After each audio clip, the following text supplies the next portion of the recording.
बाहेर छानपैकी पाऊस पडतोय आणि मग अशा वेळेस आपल्याला सकाळच्या वेळी किंवा संध्याकाळी एकदम गरम गरम चटपटीत असा पदार्थ खावा वाटतो। तर आपण एक झटपट पदार्थ प्रतिभा फिरोदियाज किचनमध्ये पाहणार आहोत। तो आहे स्वीट कॉर्नचा चिवडा। कसा बनवायचा आहे ते। स्वीट कॉर्नचा चिवडा बनवण्यासाठी मी इथे एक स्वीट कॉर्न कणीस घेतलेला आहे। त्या कणीसाचे 2 भाग करायचे आणि मग सुरीने एक दाण्यांची लाईन काढून घ्यायची आहे आणि त्यामुळे आपल्याला सगळं कणीसाचे दाणे काढायला सोपे जाते। आता त्यासोबत आपण जे कांदा पोहे बनवतो त्याची आपण नेहमी भाजीची वाटी दाखवते, ते 1 वाटी पोहे घेतलेले आहेत। हे थोडेसे जरी कमी जास्त घेतले तरी काही प्रॉब्लेम येत नाही। आता आपण कांद्या पोहेला जसे पोहे धुवून घेतो तसे हे पोहे मी आता धुवून घेत आहे। 2 ते 3 पाण्याने मी हे पोहे स्वच्छ धुवून घेतलेले आहेत। यामध्ये पाणी ठेवायचं नाही आपल्याला। आणि त्यासोबत मी एक कांदा चिरून घेतलेला आहे, कढीपत्ता घेतलेला आहे, 1 मिरची घेतलेली आहे। मिरची खूप तिखट असल्यामुळे आता तुमच्या आवडीनुसार आपण याच्यामध्ये मिरची टाकायची आहे। आता आपण मिक्सरमध्ये हे स्वीट कॉर्न थोडे थोडेच करून घेऊया, कारण खूप घेतले तर मग ते स्वीट कॉर्नचा गाळ होतो। आपल्याला गाळ करायचा नाही आहे। आणि मिरचीचे असे तुकडे करून टाकायचे आहेत। आणि हे कढीपत्त्याची 5-6 पानं पण यामध्ये घ्यायची आहेत। अर्धा चमचा जिरं घ्यायचं आहे। आता मिक्सरवर आपण हे जाडसर फिरवून घेऊ। असं जाडसर मी मिक्सरवर फिरवून घेतलेलं आहे। राहिलेले मक्याचे दाणे पण मी असेच फिरवून घेत आहे। कमी जास्त स्पीड करून तुम्ही हे दाणे फिरवायचे आहेत, नाहीतर मग ते फार बारीक होतात। थोडेसे अर्धवट हे असे राहिले तरी चालतात, ते खायला मध्ये मध्ये छान लागतात। छोटे 2 ते 3 चमचे मी कढईमध्ये तेल घेतलेलं आहे। आपलं तेल आता गरम झालेलं आहे।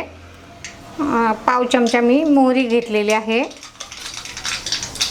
पाव चमचा जिरं घेतलेलं आहे, थोडासा हिंग घेतलेला आहे।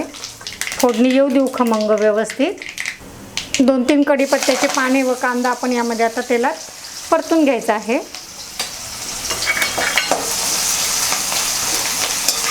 या पद्धतीने जेव्हा तुम्ही चिवडा बनवताल तो अतिशय खमंग असा हा स्वीट कॉर्नचा चिवडा तयार होतो। तुम्ही अगदी हा अवश्य करून पाहायचा आहे आणि सर्वांना खाऊ घालायचा आहे। या कांद्याचं कच्चेपण जाऊपर्यंतच आपल्याला हे कांदा परतून घ्यायचा आहे। आता मी गॅस बारीक करते। यामध्ये मी पाव चमचा हळद घेतलेली आहे, अर्धा चमचा धना पावडर घेतलेली आहे,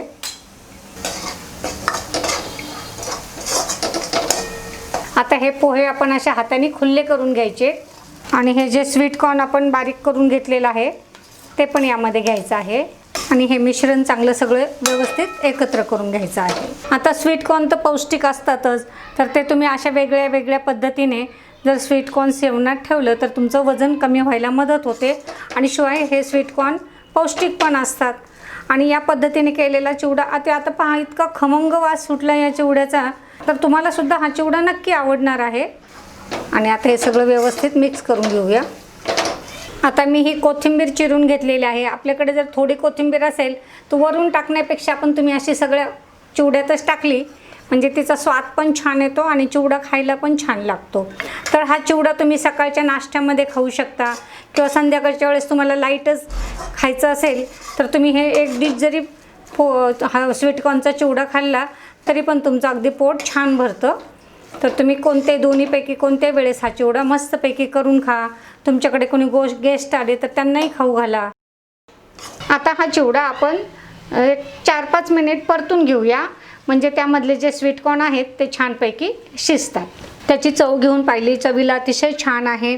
जर चुकून तुमचं थोडं खारट झाला, तिखट झाला तर तुम्ही थोडेसे पोहे परत भिजवून धुवून यामध्ये ॲड करू शकता। तर तुमचा चिवडा फारच चिकट झाला तरी पण तुम्ही त्यामध्ये थोडेसे पोहे नंतर ॲड करू शकता। आता चवीला यामध्ये थोडंसं मी लिंबू पिळणार आहे। गॅस मी बंद केलेला आहे आणि आपण आता हा चिवडा असा थोडा वेळ यामध्येच राहू देऊ। तर मला नक्की खात्री आहे की तुम्हाला हा मस्त खमंग गरम गरम चिवडा नक्कीच आवडेल। तुम्ही हा नक्की करून पहा। माझ्या प्रतिभा फिरोदियाज किचन चॅनलला सबस्क्राईब करा। माझे फेसबुकचे पेज तुम्ही फॉलो करा। परत भेटूया एक नवीन रेसिपीसह। आपणा सर्वांचे खूप खूप धन्यवाद।